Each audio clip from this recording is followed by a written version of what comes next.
റേമയുടെ ഈ പുതിയ എപ്പിസോഡിലേക്ക് ഗുഡ്നസ് ടിവിയുടെ എല്ലാ പ്രിയ പ്രേക്ഷകർക്കും ഹൃദ്യമായ സ്വാഗതം.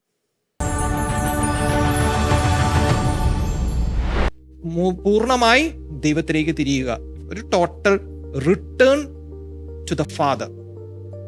ഈ മാനസാന്തരം അത്യാവശ്യമാണ്. മാനുഷികമായ സങ്കല്പത്തിൽ നമ്മൾ ഈ കഥയിലേക്ക് ചിന്തിച്ചു നോക്കുമ്പോൾ നമ്മൾ മനസ്സിലാക്കും, പിതാവ് തീർച്ചയായിട്ടും അവിടെ ഒരു വെള്ള തൂവാല തൂക്കിയിട്ടിട്ടുണ്ടാവും. ഇതാണ് നമ്മൾ സങ്കല്പിക്കുന്നത്. അനന്ത സ്നേഹത്തിൻ ആശ്രയം തേടി മരിച്ചവൻ ഒരു നാൾ തിരിച്ചു വന്നു.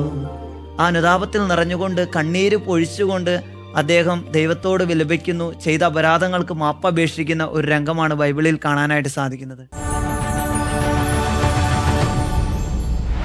വചനം ഒരു വിത്താണ്. ആ വിത്ത് ക്രിസ്തു എല്ലാവരുടെയും ഹൃദയത്തിൽ പാകിയിട്ടുണ്ട്. അവൻ ആഗ്രഹിക്കുന്നത് അത് 30, 60, 100 വേനിയും പുറപ്പെടുവിക്കണമെന്നാണ്. നമ്മൾ വചനവിചിന്തനം നടത്തുമ്പോഴും കർത്താവ് ആഗ്രഹിക്കുന്നത് നമ്മുടെ എല്ലാ ഹൃദയങ്ങളിലും ഈ 100, 60, 30 മേനിയും പുറപ്പെടുവിക്കുവാനാണ്. ഈ വിത്തുകൾ നിരവധിയായ ഫലങ്ങൾ പുറപ്പെടുവിക്കട്ടെ എന്ന് നമുക്ക് പ്രാർത്ഥിച്ചുകൊണ്ട് ഈ എപ്പിസോഡിലേക്ക് നമുക്ക് കടക്കാം. നമ്മുടെ വൈദികരെ നമുക്ക് പരിചയപ്പെടാം.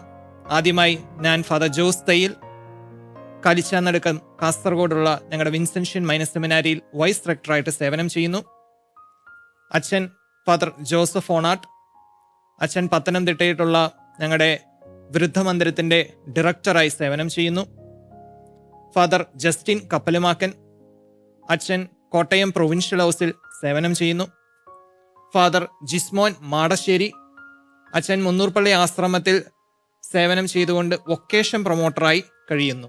എസെക്കിയേൽ പ്രവാചകന്റെ പുസ്തകം 36 അധ്യായം 26 തിരുവചനം, ഞാൻ ഒരു പുതിയ ചൈതന്യം നിങ്ങളിൽ നിക്ഷേപിക്കുമെന്ന് പറയുന്നുണ്ട്. ഈ പുതിയ ചൈതന്യം നിക്ഷേപിക്കുന്നത് എപ്പോഴാണെന്ന് കൂടി നമുക്കൊന്ന് നോക്കാം. ഒരു പുതിയ ഹൃദയം ഞാൻ നിങ്ങൾക്ക് നൽകും, ഒരു പുതിയ ചൈതന്യം ഞാൻ നിങ്ങളിൽ നിക്ഷേപിക്കും. എന്താണ് ഇവിടെ?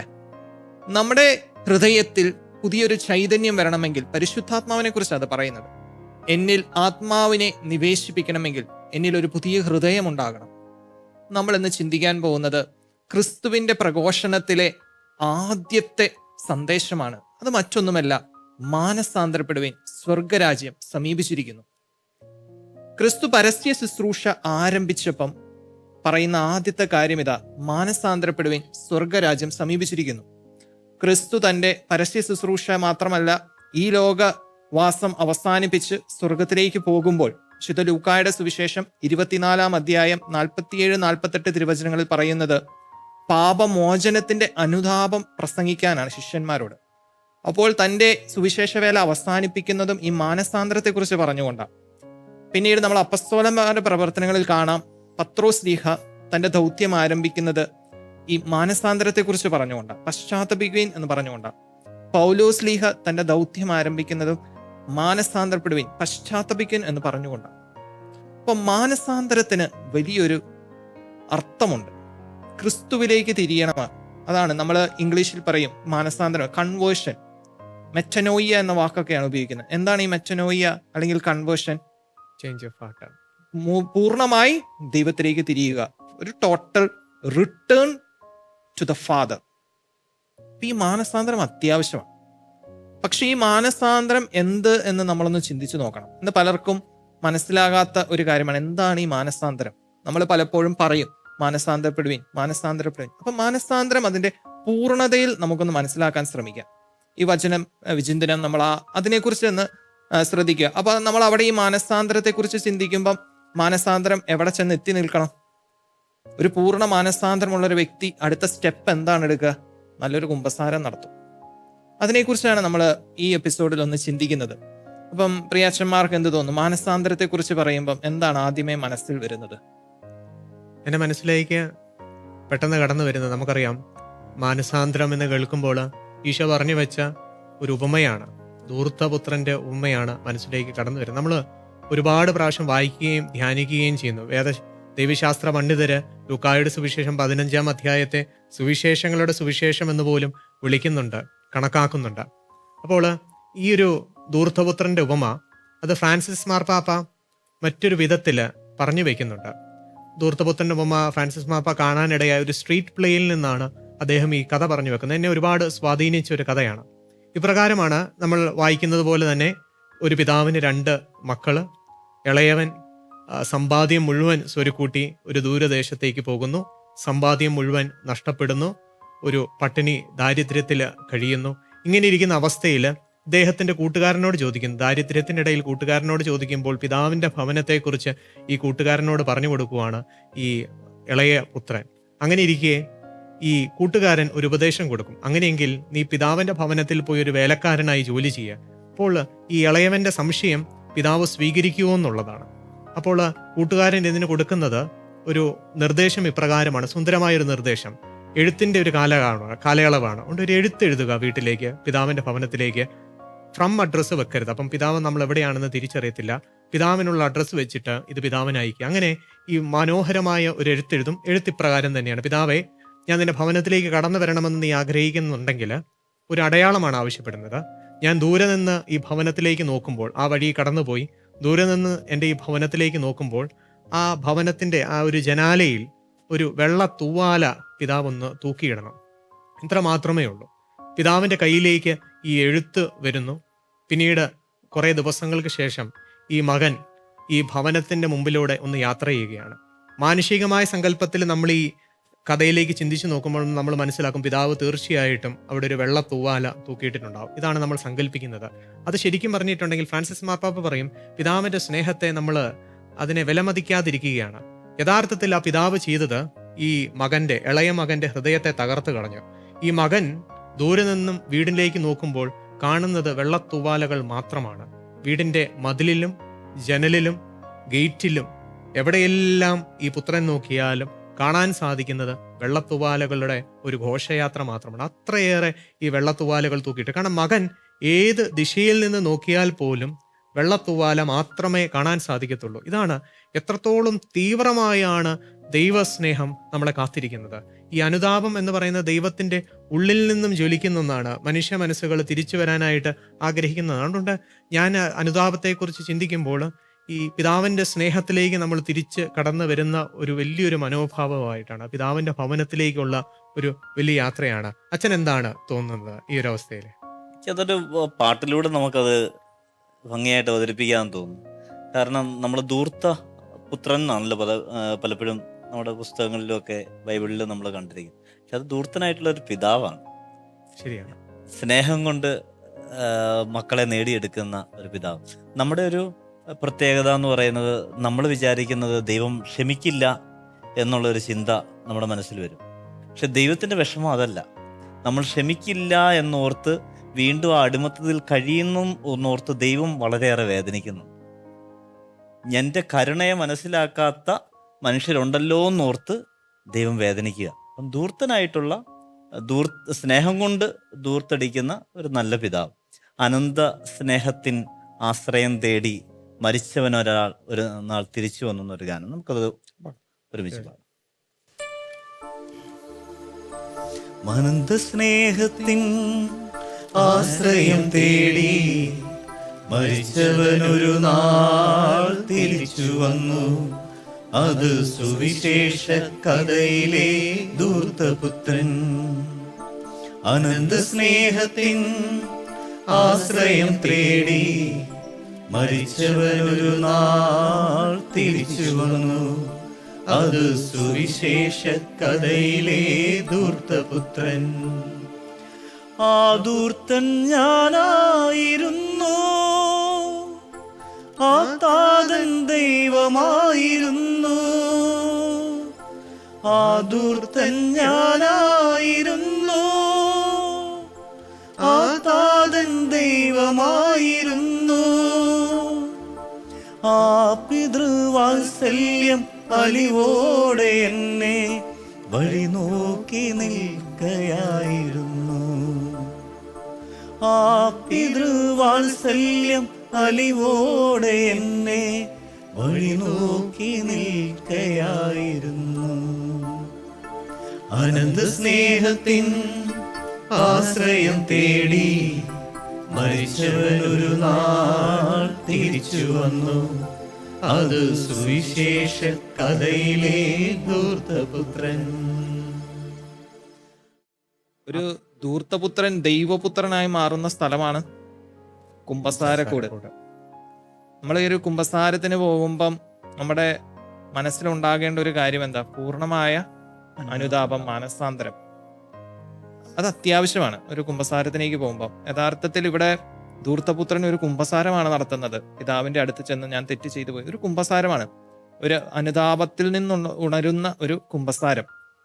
അപ്പം ഈ അനുതാപം അത്യാവശ്യമാണ്. നല്ലൊരു കുമ്പസാരമാകണമെങ്കിൽ അനുതാപം അത്യാവശ്യമാണ്. ഇന്ന് പലപ്പോഴും പലരിൽ കാണുന്ന ഒരു കാര്യമാണ്, പലരും പറയുന്ന ഒരു കാര്യമാണ്, ഈ പാപങ്ങൾ ആവർത്തിച്ച് ഇന്ന് ചെയ്തു, ഒരു മാസം കഴിയുമ്പോൾ കുമ്പസാരിക്കുമ്പോൾ വീണ്ടും അതേ പാപങ്ങൾ പറയുന്നു, വീണ്ടും അതേ പാപങ്ങൾ പറയുന്നു. മാനുഷികമാണ്, നമ്മൾ ആവർത്തന ഉണ്ടാവും പാപങ്ങൾക്ക്, അത് അങ്ങനെ വരുമായിരിക്കും. പക്ഷെ അതിലൊരു കാര്യം പറയുന്നത്, എന്തുകൊണ്ടാണ് ഞാൻ വീണ്ടും വീണ്ടും പാപം ചെയ്യുന്നതിന് ഒരു കാരണം ചിലപ്പം എനിക്കൊരു പൂർണ്ണ മനസ്താപം വരാത്തതായിരിക്കും. കാര്യം നമ്മൾ മനസ്താപ പ്രകരണം ചെല്ലുമല്ലോ, ആ മനസ്താപ പ്രകരണം ചെല്ലുമ്പോൾ പറയുന്ന ഒരു കാര്യം എന്താ? മേലിലൊരു പാപം ചെയ്യുക എന്നതിനേക്കാൾ മരിക്കാനും ഞാൻ സന്നദ്ധമായിരിക്കുന്നു. പക്ഷെ അത് നമ്മുടെ പൂർണ്ണതയിൽ മനസ്സിലാക്കുന്നില്ല. അതുകൊണ്ടായിരിക്കാം ഈ ഒരു പൂർണ്ണ അനുതാപം വരാത്തത് കൊണ്ടായിരിക്കാം നമ്മൾ വീണ്ടും ആ പാപത്തിൽ വീണു പോകുന്നത്. അപ്പൊ ഒരു മാനസാന്തരം എന്നൊരു തലം യഥാർത്ഥത്തിൽ കുമ്പസാരത്തിന് അത്യാവശ്യമാണ്. രണ്ട് രീതിയിലുണ്ടെന്നാണ് പറയുന്നത്. മാനസാന്തരം എന്നുള്ളത് നമ്മൾ ഇംഗ്ലീഷിൽ ഇപ്പം തിയോളജിക്കൽ ടേംസിൽ ദൈവശാസ്ത്രപരമായ വാക്കുകൾ വെച്ച് പറയുമ്പം ഇംപെർഫെക്റ്റ് കൺട്രീഷൻ എന്ന് പറയുന്ന ഒരു കാര്യമുണ്ട്. അതായത് അപൂർണമായ മാനസാന്തരം. അതിന് നമ്മൾ പറയുന്ന വാക്ക് അട്രീഷൻ. എനിക്കൊരു ഭയം, എനിക്ക് നരകമാണോ എനിക്ക് കിട്ടാൻ പോകുന്നത്, അതല്ലെങ്കിൽ ദൈവം എന്നെ ശിക്ഷിക്കുകയോ, അങ്ങനെ ഈ ഭയത്തിൽ നിന്നും ചിലവർ കുമ്പസാരിക്കാൻ പോകും.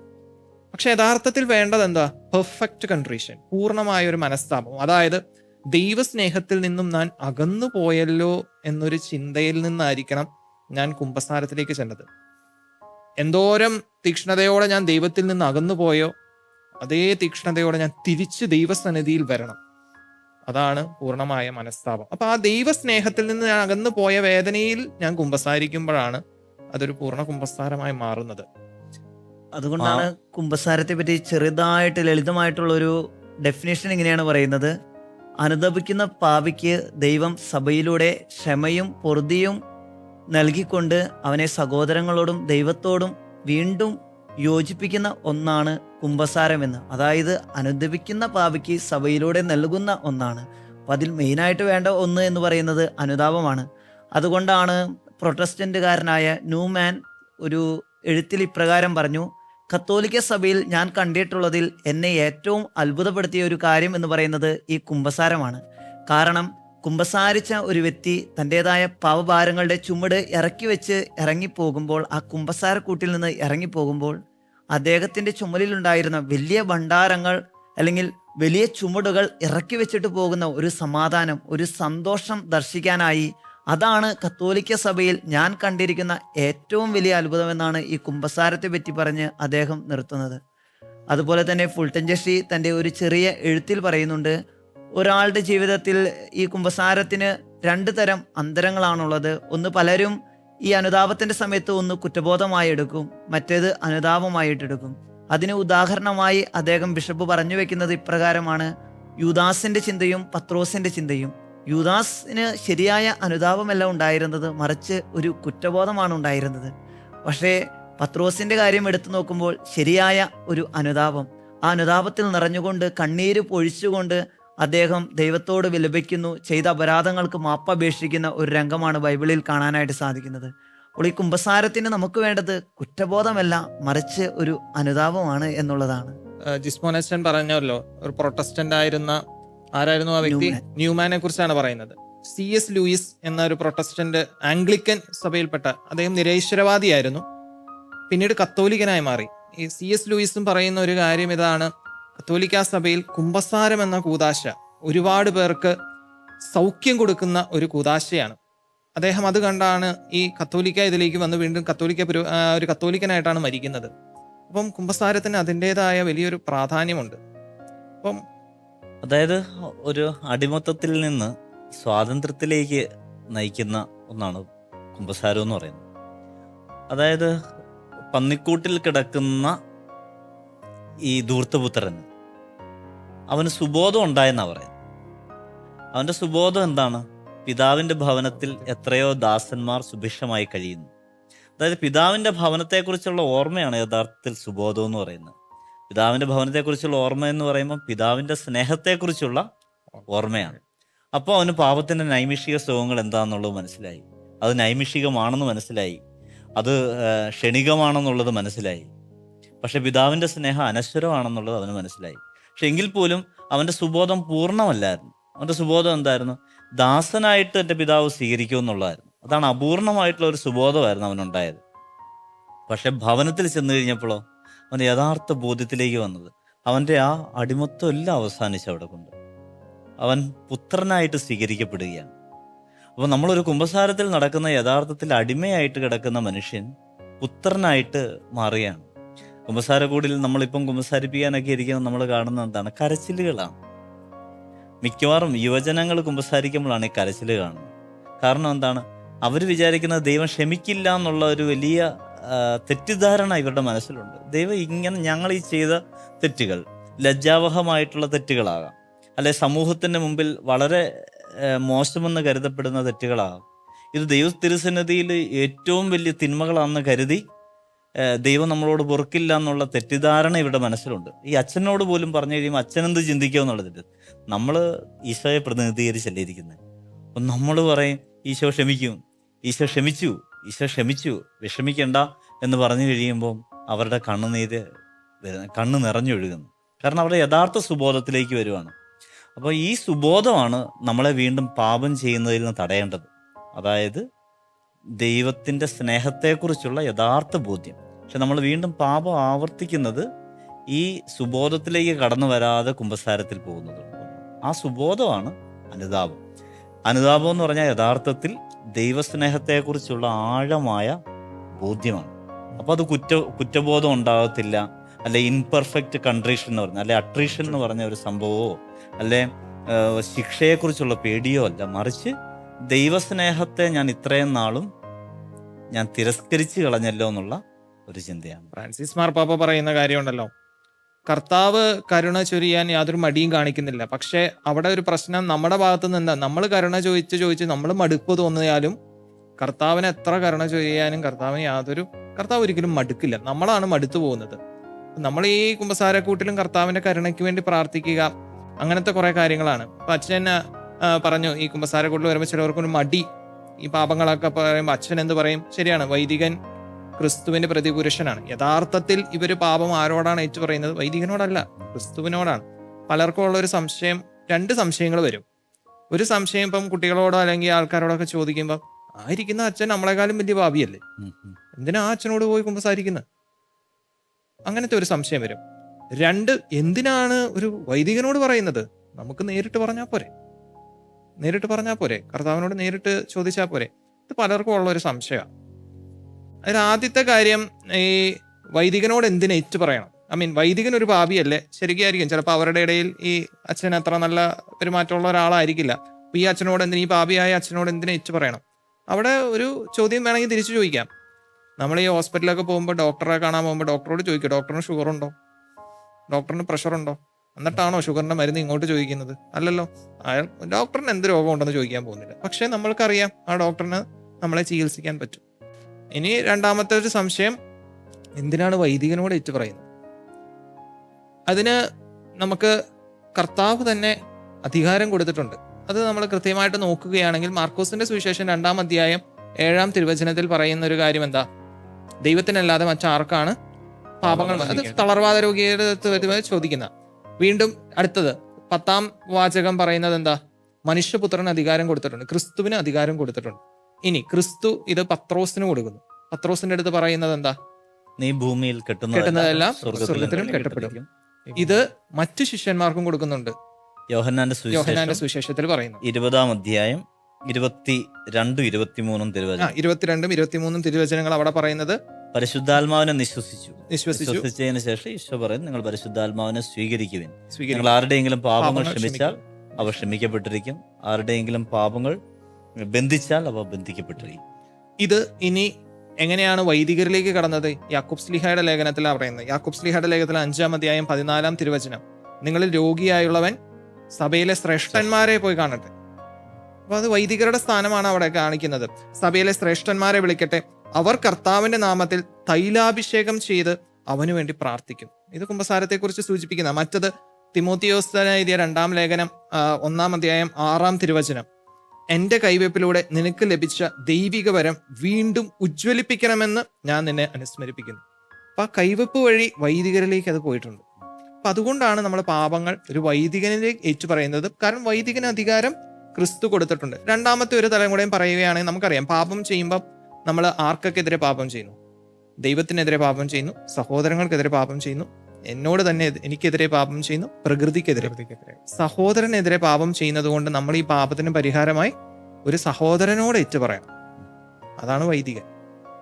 അപ്പം ഇത് പലർക്കും ഇന്ന് മനസ്സിലായി എന്തുകൊണ്ടാണ് നമ്മൾ അച്ഛൻ്റെ അടുത്ത് ഏറ്റു. അപ്പൊ അച്ഛന്റെ കുറവ് അവിടെ ഒരു പരിഗണിക്കേണ്ട കാര്യമേ അല്ല.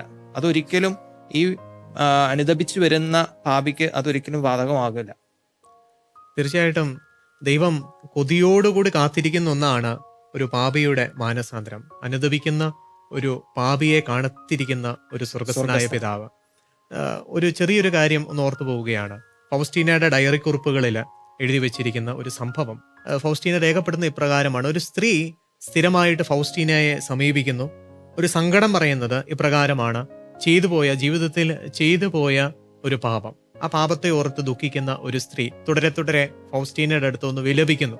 ഫൗസ്റ്റീന അപ്പോൾ ഈ സ്ത്രീയോട് പറയും, ഒന്ന് കുമ്പസാരിച്ചാൽ മതി, ദൈവം ഈ പാപം ക്ഷമിക്കും. ദൈവത്തിന്റെ കരുണയിലുള്ള വലിയൊരു ആശ്രയത്തിൽ ഫൗസ്റ്റീന ഈ സ്ത്രീയോട് പറയും. സ്ത്രീ പറഞ്ഞ, ഞാനിത് 2-3 വട്ടം വൈദികനോട് ഇത് കുമ്പസാരത്തിൽ ഏറ്റു പറഞ്ഞതാണ്. പിന്നീട് ഫൗസ്റ്റീനയ്ക്ക് ദൈവം ദർശനത്തിൽ പ്രത്യക്ഷപ്പെടുമ്പോൾ, ഈശോ ദർശനത്തിൽ പ്രത്യക്ഷപ്പെടുമ്പോൾ ഈ സ്ത്രീയെക്കുറിച്ച് പരാമർശിക്കും. എന്നിട്ട് പറയും, ഈ സ്ത്രീയെക്കുറിച്ച് ഫൗസ്റ്റീനയോട് പറയുന്നത് ഇപ്രകാരമാണ്: അവളുടെ പാപം ഞാൻ ക്ഷമിച്ചില്ല എന്ന് അവൾ ഉള്ളിൽ കരുതുന്നതാണ് എന്നെ അതിയായി വേദനിപ്പിക്കുന്നത്. ശരിക്കും പറഞ്ഞു കഴിഞ്ഞിട്ടുണ്ടെങ്കിൽ നമ്മൾ ദൈവസ്നേഹത്തെ ചിലപ്പോൾ അതിനെ കുറച്ച് കാണുന്ന ഒരു പ്രവണതയിലേക്ക് നീങ്ങുന്നുണ്ട്. ദൈവസ്നേഹം നമ്മുടെ ഏത് പാപവും അത് അങ്ങേയറ്റം ക്ഷമിക്കാൻ തയ്യാറായിക്കൊണ്ടിരിക്കുന്ന ഒരു ദൈവസ്നേഹം. ഈ ദൈവസ്നേഹത്തിലാണ് പ്രിയ സഹോദരങ്ങളെ നമ്മളെല്ലാവരും ദൈവം ക്ഷണിക്കുന്നത്. ദൈവത്തിന്റെ സ്നേഹത്തിലേക്ക് കൂടുതലായി കടന്നു വരുവാൻ ദൈവം ഒരുക്കിയിരിക്കുന്ന ഒരു കൂദാശ, സഭയിൽ സ്ഥാപിച്ചിരിക്കുന്ന കൂദാശ, വൈദികരിലൂടെ ഇന്ന് ദൈവത്തിന്റെ കൃപ മനുഷ്യ മനസ്സുകളിലേക്ക് ഒഴുകിയെത്തുന്ന ഒരു കൂദാശ, അനുതാപത്തിന്റെ കൂദാശ, കുമ്പസാരം എന്ന കൂദാശ. ഈ ഒരു കൂദാശയിലേക്ക് എല്ലാവരെയും സ്നേഹത്തോടെ ക്ഷണിക്കുന്നു. ഈ ഒരു കൂദാശയെ അതിയായി സ്നേഹിക്കുവാനും അനുദപിച്ച് ഈ കുമ്പസാരം എന്ന കൂദാശയിലൂടെ ദൈവീക സ്നേഹം സ്വന്തമാക്കുവാനും നമുക്ക് ഓരോരുത്തർക്കും സാധിക്കട്ടെ.